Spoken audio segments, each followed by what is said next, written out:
Hello అందరికీ. ఈరోజు కొన్ని విషయాలు మీతో షేర్ చేసుకోవాలనుకుంటున్నాను. నేను ఒక డీప్ థింకర్, కానీ ఓవర్ థింకర్ని కాదు.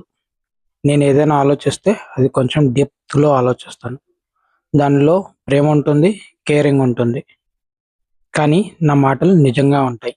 నా యాక్షన్స్ కూడా నిజంగా ఉంటాయి. నా ఎక్స్ప్రెషన్స్ ఫేక్ ఉండవు. కానీ అందరికీ అది అర్థం కాదు. కొంతమందికే అర్థమవుతుంది. కొంతమందికి ఇది చాలా మంచిగా అనిపిస్తుంది. కానీ కొంతమందికి ఇది కన్ఫ్యూజన్‌గా ఉంటుంది. కానీ కొన్నిసార్లు జడ్జ్‌మెంట్‌గా గూడా ఉంటుంది. మీ లైఫ్‌లో గూడా ఇలాంటివి ఏవైనా మీరు వినుంటే నాతో ఈ కామెంట్ బాక్స్‌లో షేర్ చేసుకోండి. ఎందుకంటే ఈ రోజుల్లో నిజంగా ఉండడం చాలా రేర్. మీరు కూడా ఇలాగే ఉండండి.